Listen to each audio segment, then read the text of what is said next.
is an important step towards strengthening the role of the eastern region in India's aviation growth. Together, we aim to chart a course for Purvodaya in civil aviation, the rise of the East through the aviation sector.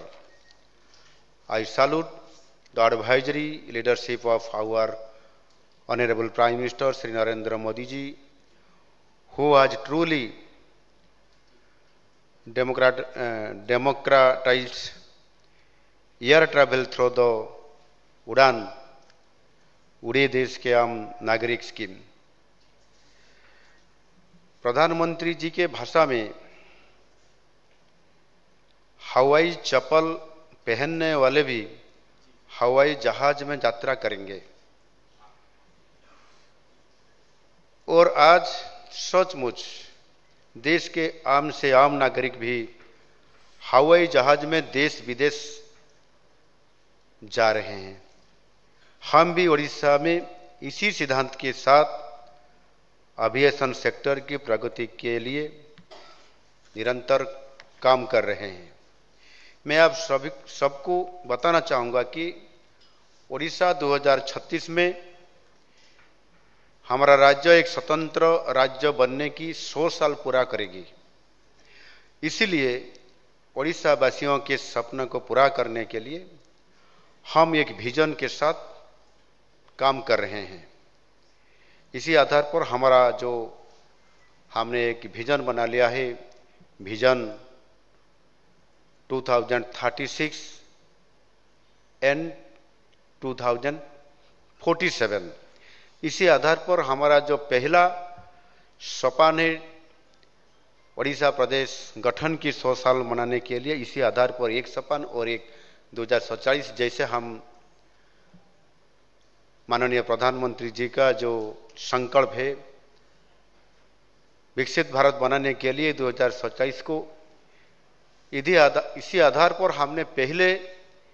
11 साल में उड़ीसा को समृद्ध उड़ीसा बनाने में और इसी आधार पर मोदी जी का जो आह्वान है और हमको जैसे पूर्वोदय के बारे में वो सोचे और इसी आधार पर 2036 आज से 2036 और 2036 से 2047 तक जैसे हम समृद्ध उड़ीसा के साथ विकसित भारत को लीड लेने के लिए स्वयं मोदी जी ने हमको भी आदेश दिए कि आपको ही लीड करते हुए विकसित भारत को आगे बढ़ाना पड़ेगा। इसी आधार पर ग्रोथ इंजन के नाते उड़ीसा 2047 विकसित भारत करने के लिए हम लीड करने के लिए जो हमको परामर्श दिए हैं, हमको आह्वान दिए हैं, इसी आधार पर आज हमने इसी आधार पर काम कर रहे हैं। इसलिए उड़ीसा वासियों के सपनों को पूरा करने के लिए हम एक विजन के साथ जो काम कर रहे हैं, निश्चित रूप से मोदी जी का विकसित भारत बनाने के लिए हमारा जो संकल्प सबका है, इसी आधार पर हर डिपार्टमेंट का और हर शक्तियों का साथ जैसे हम इकोनॉमिक हमारा वृद्धि कैसे होगा और हमने कैसे आगे बढ़ेंगे, इसी आधार पर हमने काम कर रहे हैं। विकसित भारत के लिए प्रधानमंत्री जी पूर्वोदय के ऊपर जो 3.0 का जो सरकार आया है, इसी क्षण में ही वो बात रखते हुए बोले और जोर भी दे रहे हैं कि वो हम सब के लिए एक बहुत बड़ा अपॉर्चुनिटी है। हम सब मिल के आगे बढ़ने के लिए हमारा जो सोच है, इसी आधार पर हम आज भी काम कर रहे हैं। इससे बड़े विजन के साथ हम जो आगे बढ़ रहे हैं और आगे चल के सब क्षेत्रों में हमारा विकास करने के लिए हम भी चाहते हैं। इकोनॉमिक एक्टिविटीज और भी आगे बढ़ाएंगे और इसके लिए एविएशन सेक्टर में हमारा सबसे ज़्यादा बढ़ाने के लिए और उनका ग्रोथ करने के लिए हम बहुत जरूरी मानते हैं। ओडिशा में एविएशन सेक्टर इंफ्रास्ट्रक्चर के विकास में भारत सरकार के सहयोग के लिए मैं निश्चित रूप से आज डिपार्टमेंट जैसे काम कर रहा है और हमको थोड़ा उड़ीसा के लिए जो पूर्वोदय बारे में जैसे हमारे लिए भी उनका फोकस से चिंता कर रहे हैं, निश्चित रूप से मैं धन्यवाद देता हूं। अभी उड़ीसा में उड़ान योजना के तहत 3 एयरपोर्ट्स है और 6 एयर रोड्स है। नेशनल एविएशन पॉलिसी के तहत हमने उड़ीसा में एक सिविल एविएशन पॉलिसी बनाया है। इसी पॉलिसी के अंदर हम एक न्यू डेस्टिनेशन पॉलिसी बनाया है। इस इनिशिएटिव में हम एयरलाइंस संस्थाओं को आंशिक रिस्क शेयरिंग के साथ उड़ीसा में नई रूट्स में विमान उड़ाने के लिए बढ़ावा दे रहे हैं। यह पॉलिसी बहुत अच्छा काम कर रहा है। इसके वजह से झारसुगुड़ा से अभी 5 अतिरिक्त फ्लाइट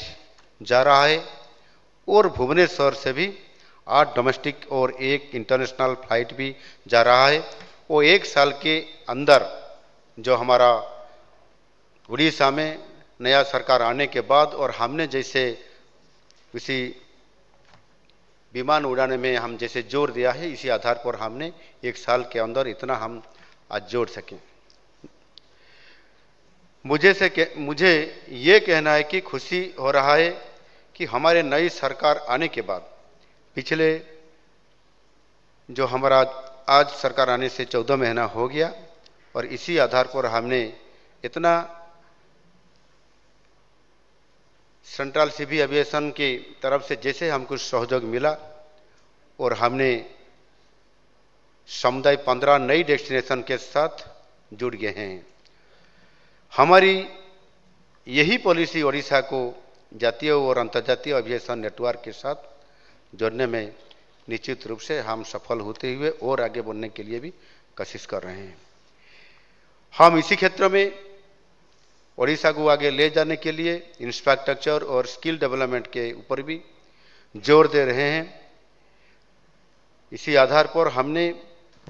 हमारा उड़ीसा की एक जिले है ढेंकानाल जिले के बिरासाल में हम एक विश्व स्तरीय एविएशन ट्रेनिंग हब बनाने जा रहे हैं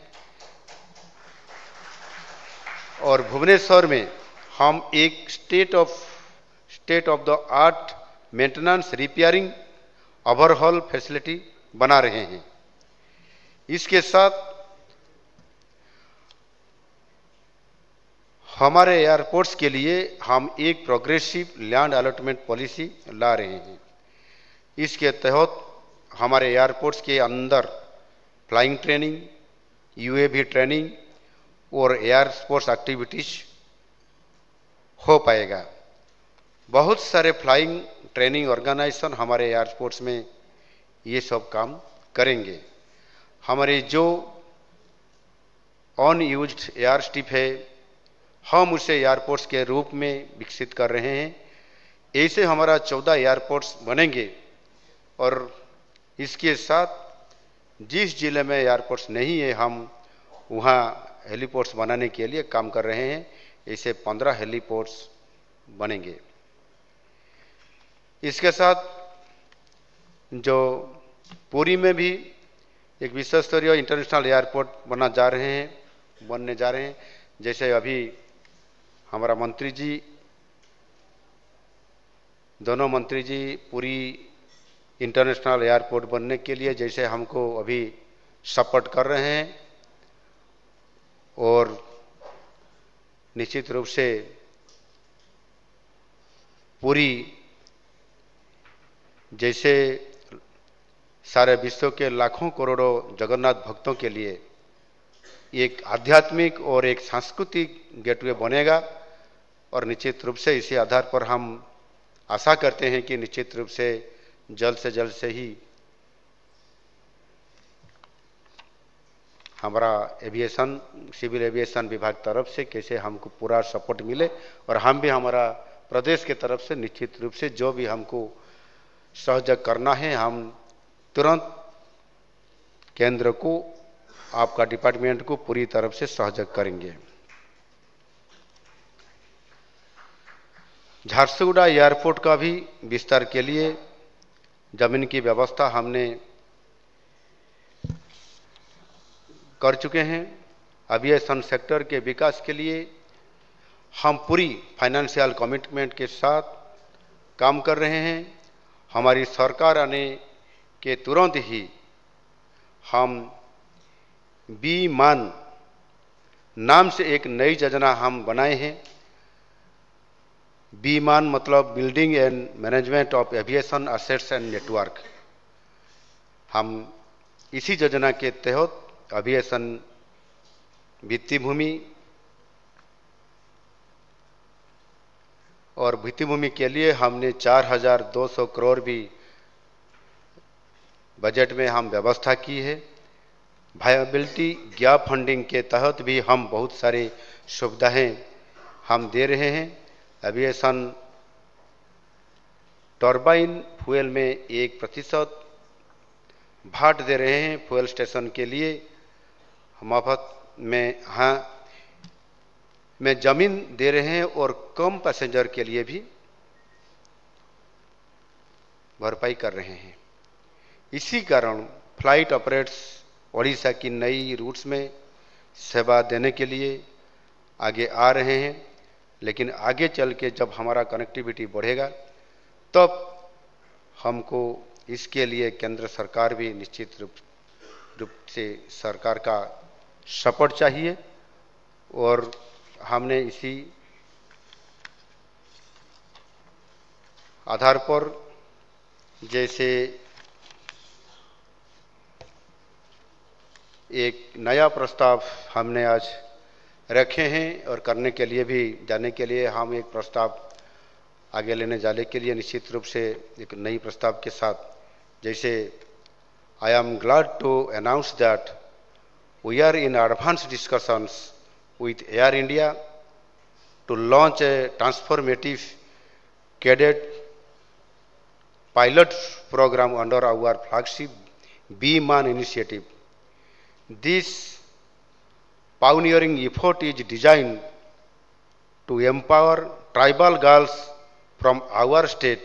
offering them not just wings to fly, but a future filled with dignity, opportunity and pride. This is not just a program, it is a movement to redefine possibilities and inspire generations.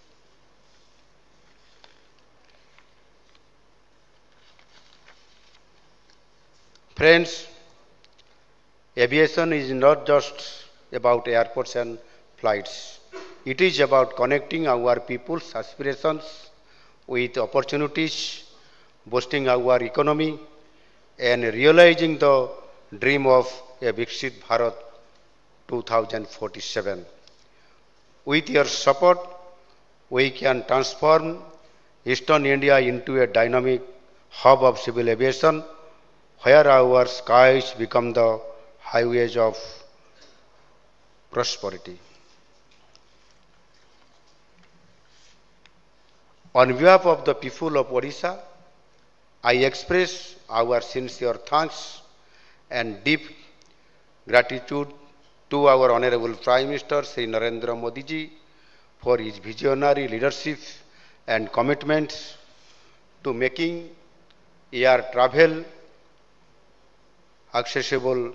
to every citizen. His guidance has inspired transformative initiatives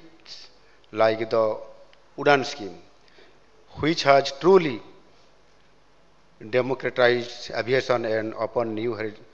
horizons for the eastern region. Our Prime Minister's relentless pursuit of a Visit Viksit Bharat by 2047 continues to motivate us as we work together to strengthen Odisha's connectivity and realize the aspirations of our people. We remain thankful for his unwavering support in shaping a brighter, more prosperous future for our state and nation. निश्चित रूप से आज मैं भी धन्यवाद देता हूं हमारा उड़ीसा सरकार तरफ से अपने जैसे उड़ीसा में इसी कार्यक्रम को आज पसंद करते हुए चूज कर लिए हैं कि उड़ीसा में वो प्रोग्राम हो जाए, तो निश्चित रूप से हम स्वागत करते हुए जैसे निश्चित रूप से जब आज जैसे हमारा सरकार आने के बाद, जैसे डबल इंजन का सरकार भी हमारा आने के बाद और प्रधानमंत्री मोदी जी ने जैसे हमको एक अच्छा संभावना राज्य के नाते जैसे घोषणा किए हैं संसद भवन में, और एक ग्रोथ इंजन के नाते उड़ीसा आगे बढ़ेगा विकसित भारत को लेने के लिए। इसी आधार पर जैसे आज जैसे एक साल में करीब 20 से ज़्यादा बैठक और कॉन्फ्रेंस और वर्कशॉप जैसे हमारा उड़ीसा में ज़्यादा से ज़्यादा भुवनेश्वर में और पुरी में जैसे हो रहा है, निश्चित रूप से हम पूर्वोदय के बारे में जैसे प्रधानमंत्री जी सोच रहे हैं और सारी के सारी डिपार्टमेंट का कार्यक्रम के साथ कैसे उड़ीसा को हम पूर्वोदय के नाते आगे बढ़ने के लिए सेंटर चाहता और हम भी इसी आधार पर आज काम करने के लिए हम स्वयं हमारा सारी मंत्रिपरिषद के सदस्य के साथ काम कर रहा हूं। निश्चित रूप से आज इसी क्षेत्र में भी और जैसे आज पूरी के लिए हमारा मंत्री महोदय सोचे हैं उसको एक अंतर्राष्ट्रीय विमान एक इंटरनेशनल एयरपोर्ट बनाने में जैसे सोच में रखे हैं, और निश्चित रूप से हमने भी कोई एयर से जोड़ने के लिए और एक रोड में भी जैसे अभी 6 लेन का परमिशन हमको मिल गया। हमने नितिन गडकरी जी को बोले कि 6 लेन नहीं, हमको 8 लेन चाहिए, क्योंकि जितना भीड़ हो रहा है और उनको फोकस करने के लिए हम चाहते हैं इसी आधार पर। और जब हमने मोदी जी को भी, honourable prime minister Modi ji को जब हमने लास्ट टाइम में हमने मिले थे, हम पूरी इंटरनेशनल एयरपोर्ट बारे में हमने प्रस्ताव रखते हुए जो करने के लिए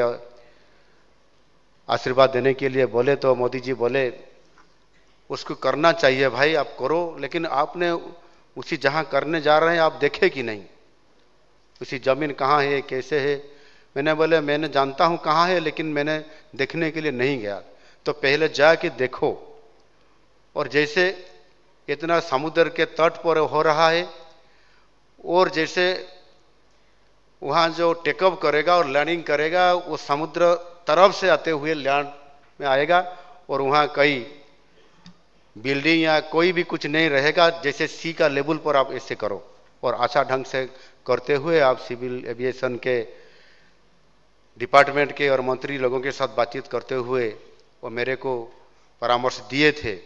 और मैंने सोचे थे आप दोनों के पास जाते हुए बातचीत करने के लिए, लेकिन आपने स्वयं वहाँ चले आए, तो निश्चित रूप से वो हमारे लिए बहुत ग्रीन सिग्नल भी है। और वो जो पूरी इंटरनेशनल एयरपोर्ट जो बनने जाएगा वो भी निश्चित रूप से ग्रीन फील्ड में ही होने जा रहा है, और निश्चित रूप से पूरी के साथ पारादीप भी है, और उनके साथ साथ और भी हम कोई हमारा एयरपोर्ट जैसे हमने प्रस्ताव रखे हैं अगले दिन में, निश्चित रूप से आज उनका इंफ्रास्ट्रक्चर के साथ कैसे हमारा साधारण नागरिक को हम उसे जोड़ सकते हैं, उसी आधार पर हम काम कर रहे हैं। निश्चित रूप से हम आशा व्यक्त करते हैं कि आप लोगों का सबका सहयोग से हमारा आज जैसे हमने ज़्यादा से ज़्यादा हम हमारा भुवनेश्वर से पहले अंडमान को भी पोर्ट ब्लेयर को कम्युनिकेशन नहीं था, लेकिन अब जुड़ गया, और सारी देशों का ज़्यादा से ज़्यादा जो सिटीज़ है वहाँ पर हमारा विमान का कनेक्टिंग ऐसे हब बढ़ते जा रहा है। निश्चित रूप से हम आशा व्यक्त करेंगे और आपसे भी सहयोग होगा कि भुवनेश्वर से जो पूर्वोदय के बारे में प्रधानमंत्री जी ने बोले, मतलब वहाँ से हमने भी सोच रहे हैं कि जैसे भुवनेश्वर से हमारा जो इंडिगो विमान ज़्यादा वहाँ से उड़ रहे हैं, और जो भी इंडिगो का प्राधान्य वहाँ है, हमने सोचे थे और इंडिगो कंपनी भी सोच रहा था कि भुवनेश्वर को एक इंडिगो का हब बनाने के लिए, तो जरूर निश्चित रूप से हमने आज निश्चित रूप से हम नायडू जी को बोलेंगे कि इसी आधार पर आप हमको थोड़ा सहयोग करें, तो निश्चित रूप से एक ज़्यादा से ज़्यादा जो हमारा इंडिगो विमानों का वहाँ हब बनेगा, इसी आधार पर वहाँ से डायरेक्ट फ्लाइट कैसे देश के सारी इम्पोर्टेंट सिटी को जाने, साथ साथ भी विदेश को और ज़्यादा कंट्री को जाने के लिए भी हमको बहुत सहयोग अगले मिलना चाहिए। इसी आधार पर हम बहुत आपको आभार व्यक्त करते हुए आज जैसे उड़ीसा में और हमारा भुवनेश्वर में ऐसे एक रीजनल मीटिंग आपने करा लिए, जैसे बिहार, झारखंड, छत्तीसगढ़ और उड़ीसा और अंडमान निकोबार आइसलैंड के साथ निश्चित रूप से बहुत आगे पूर्वोदय का विकास होने के लिए आज का बैठक भविष्य के लिए, उड़ीसा के लिए और देश के लिए ज़्यादा से ज़्यादा निश्चित रूप से हमको फायदा भी मिलेगा और हमारा पूर्वोदय का भी विकास भी होगा। हम धन्यवाद देते हुए मेरा वाणी को विराम देता हूँ। भारत माता की जय, वंदे उत्कल जननी। तेरे एभली किसी गुरुत्वपूर्ण खबर देखा चाहती आम चैनल को लाइक, सब्सक्राइब और शेयर करूँ।